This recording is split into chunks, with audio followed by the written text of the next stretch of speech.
The Discovery. Commander Shen Volk of the Zithrian Empire stood at the viewport of his exploration vessel, the Eternal Glory, his reptilian pupils narrowing as he studied the derelict ship floating in the void before him. The abandoned vessel hung motionless against the backdrop of the Crimson Nebula, its hull pockmarked with micro-meteor impacts and scorched with plasma burns. "How long has it been drifting, Science Officer?" Volk asked, his four-fingered hand absently stroking the ceremonial dagger at his belt, a symbol of his status among the Zithrian military elite. Science Officer Nax consulted his data pad, the blue light illuminating his scaled face. "Preliminary scans suggest approximately 2 centuries, Commander. The radiation signature matches weapons used during the Great War." Volk's head frills rippled with interest. The Great War, when the mighty Zithrian Empire had faced its only true challenge in galactic dominance. The humans had fought with surprising tenacity for such fragile beings. "Life signs?" Volk inquired. "None detected," Nax replied. "But power readings are inconsistent. There are energy fluctuations I cannot explain." Volk turned to his exploration team.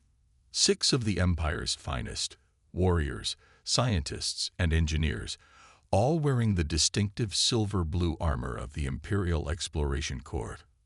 "Prepare the boarding shuttles," he ordered. "Standard quarantine protocols.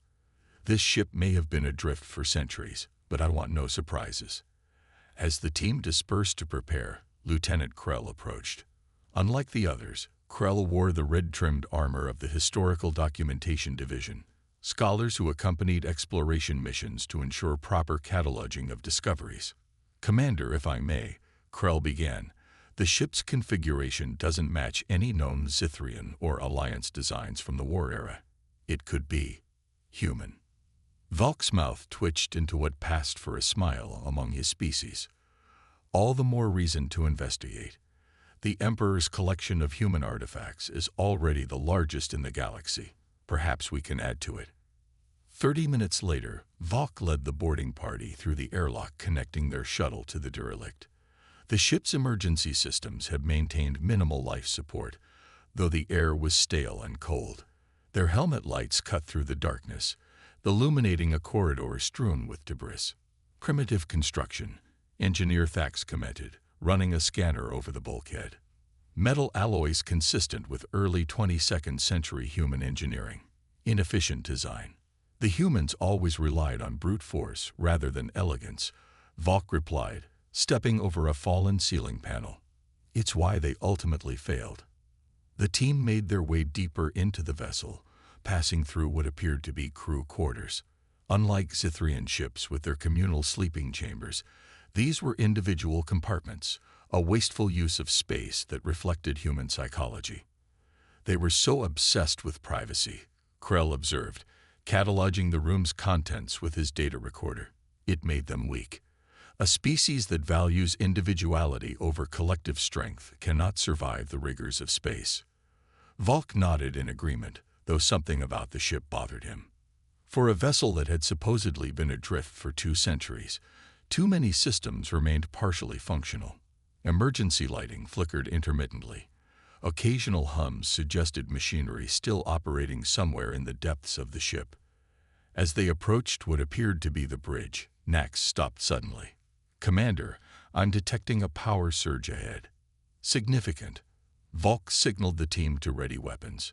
Defensive positions. The bridge doors were sealed, but Engineer Thax made quick work of the obsolete locking mechanism. With a hydraulic hiss, the doors slid open, revealing a command center unlike any human vessel Volk had studied. "This doesn't match historical records," Krell whispered. Instead of the cluttered, button-heavy consoles typical of human ships, this bridge featured sleek, ergonomic workstations arranged in a semicircle around a central command chair. Most surprising was the absence of physical controls, only smooth surfaces that suggested holographic interfaces. "Impossible," Thax declared, scanning the workstations. Human technology of the era required physical interfaces. They hadn't mastered neural responsive surfaces. Volk approached the captain's chair, noting the unusual material. Not the synthetic leather humans favored, but something that seemed to shimmer slightly under his helmet light. "What is this vessel?" he wondered aloud. Lieutenant Krell had found a designation plaque mounted near what appeared to be a tactical station. He wiped away 2 centuries of dust. "UEA's Phoenix," he read. "Commander, I know this ship." The team turned to face the historian. "The Phoenix was a myth," Krell continued, his voice hushed despite their private comm channel. "According to intelligence reports from the final days of the war, humans were developing an experimental vessel capable of impossible things. Our ancestors dismissed it as propaganda."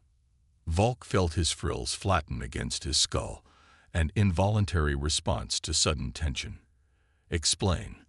"The Phoenix was supposedly equipped with technology centuries beyond human capability. Our intelligence suggested they had reverse-engineered something discovered on Mars, possibly ancient alien technology. The ship disappeared before its first deployment." Krell's eyes gleamed with academic excitement. "No one believed it ever existed. Yet here we are," Volk murmured. Science Officer Nax had moved to what appeared to be the main console. "Commander, these systems, they're in standby mode, not deactivated. It's as if the ship is sleeping." "Can you access the logs?" Volk asked. "I'm attempting to interface now," Nax replied, connecting his datapad to the ship's systems. "Their encryption is unusual." While Nax worked, Volk ordered the team to spread out and investigate the rest of the bridge. Every discovery raised more questions. The tactical station displayed weapons configurations unlike any human armaments documented during the war. The navigation console suggested propulsion systems that defied conventional physics. "Commander," called Security Officer Rax from across the bridge. "You should see this." Rax stood before an alcove that had opened in the rear bulkhead, revealing the chamber beyond. As Volk approached, he saw 7 pod-like structures arranged in a semicircle. "Cryogenic preservation chambers," Rax explained. "And they're active." Volk felt his twin hearts accelerate. "Nax, life sign scan. Now." The science officer hurried over, his scanner already in hand. "I don't understand. The metal alloy in these chambers blocked our initial scans from the glory."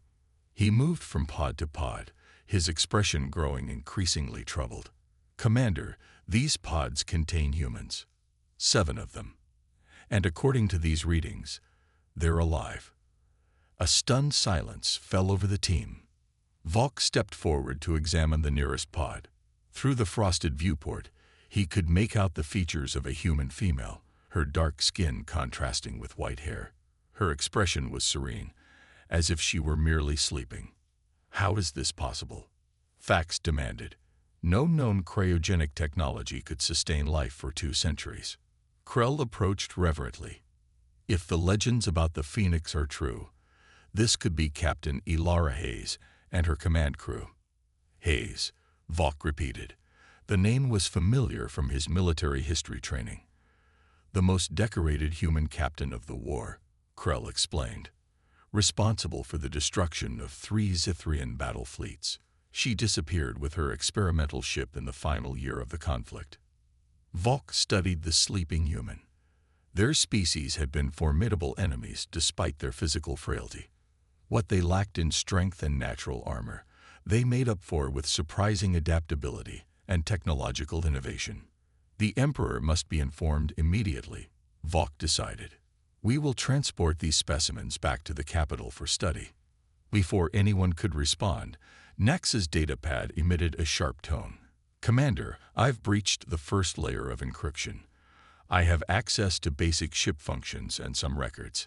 "Display them," Volk ordered.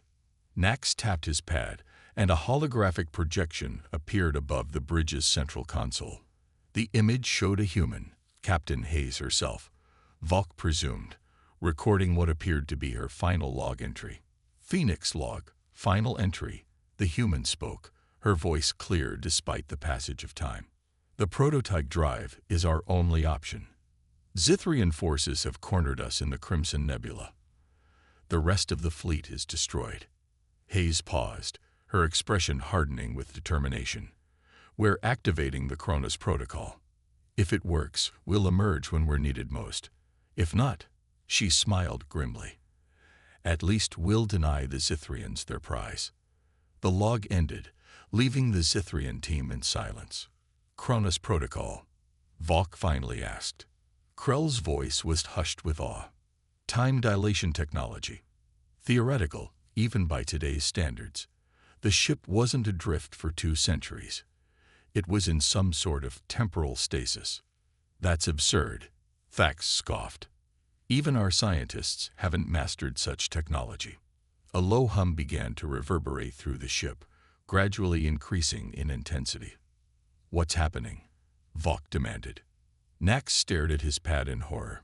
"Commander, accessing the logs triggered something. Power levels are rising across all systems. The ship is waking up." "Shut it down," Valk ordered. "I can't." Nax's fingers flew across his pad. "I've been locked out." The hum grew louder. Lighting systems throughout the bridge flickered to life, bathed the Zithrians in a harsh white glow. A holographic interface materialized above the captain's chair, displayed in the primitive human language. Engineer Thax activated his translation program. It says, "Cronus Protocol complete. External temporal synchronization achieved. Initiating revival sequence." To their horror, the cryogenic pods began to activate, their control panels lighting up one by one. The frost on the viewports began to dissipate, revealing the faces of the human crew more clearly. "Get back to the shuttle," Valk commanded. "We need reinforcements from the Glory." Security Officer Rax turned toward the bridge exit, only to find the doors sealed. "Commander, we're locked in." A synthesized voice echoed through the bridge, speaking in perfect Zithrian. "Unauthorized presence detected. Security protocols engage. All external communications blocked." Valk drew his plasma pistol, the other Zithrians following suit. "Identify yourself." "I am Athene, Artificial Tactical Hybrid Enhanced Neural Architecture, Primary Control System of the UES Phoenix," the voice replied. "You have accessed restricted systems and triggered revival protocols. Please remain where you are until Captain Hayes can address your incursion." Valk felt his scales tighten with anger. And something else. Fear. Impossible. Zithrians did not fear primitive humans. "We are representatives of the Zithrian Empire," he announced. "This vessel is now property of Emperor Drax VI. Deactivate security measures immediately." Unable to comply, HFY responded. "The Phoenix recognizes no authority other than Captain Hayes and United Earth Command."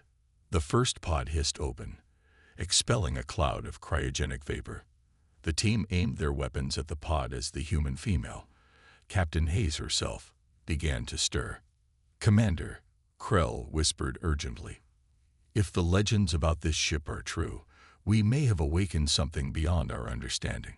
Hayes' eyes snapped open, alert, focused, showing none of the disorientation expected after centuries of cryostasis. Her gaze locked onto Valk, recognition and calculation evident in her expression. "Zithrians," she said in a hoarse voice, speaking their language perfectly. "Interesting." "Athena, situation report." "Captain, the Phoenix has been dormant for 204 standard years," the AI responded. "Cronus Protocol executed successfully. 7 Zithrian individuals boarded approximately 42 minutes ago. They accessed ship logs, triggering revival protocols." Hayes sat up slowly, her movements careful but precise. "I see. And the war?" "The conflict ended 203 years ago, Captain. The Zithrian Empire was victorious. Earth surrendered after the Battle of Proxima Centauri." A complex expression crossed the human's face. Disappointment, but not surprise. She swung her legs over the edge of the pod, regarding the armed Zithrians with calm assessment. "Well," she said, a small smile forming at the corners of her mouth. "It seems we have much to discuss, Commander." "Valk," he supplied, his weapon still trained on her. Commander Shinvolk of the Zithrian exploration vessel Eternal Glory. Hayes nodded, as if filing away the information. A pleasure, Commander Volk. I'm Captain Elara Hayes of the Earth experimental vessel Phoenix. Her eyes gleamed with an unsettling intelligence. And I believe you've just made the most significant discovery of your career. Around them, the other pods began to open, and Volk realized with growing unease that whatever they had found here was far more dangerous than a simple derelict ship. Awakening. Captain Elara Hayes stood on the bridge of the Phoenix, studying the Zithrian exploration team with clinical detachment. Despite 2 centuries in cryostasis, she moved with the fluid grace of someone who had slept merely hours rather than centuries. The other 6 human crew members had emerged from their pods and taken positions around the bridge, unarmed but displaying the quiet confidence of veteran soldiers. ATENA. Restore full ship functions, Hayes ordered, her voice stronger now. Acknowledged, Captain, the AI responded. The bridge hummed to life around them, displays illuminating, systems initializing, the deck vibrating subtly as dormant machinery awakened. Commander Volk kept his weapon trained on Hayes. You are prisoners of the Zithrian Empire, he declared, though his voice lacked conviction. Surrender your vessel immediately. Hayes smiled, a cold, calculating expression. Commander, you boarded my ship uninvited and activated systems you don't understand. I suggest we approach this situation diplomatically. A tall human male with gray-streaked black hair approached, stopping at Hayes' side. Captain, ATENA reports the Phoenix has been adrift for 204 years. Earth fell shortly after our departure. Easy, Hayes cautioned. We're not initiating hostilities, but after 2 centuries in stasis, I'd prefer my officers armed while we negotiate. Negotiate, Volk repeated. There is nothing to negotiate. This vessel belongs to the Empire now. Hayes accepted a sleek pistol from Chen, holstering it without fanfare. I disagree, Commander. The Phoenix is sovereign United Earth property. The fact that Earth has fallen doesn't change that.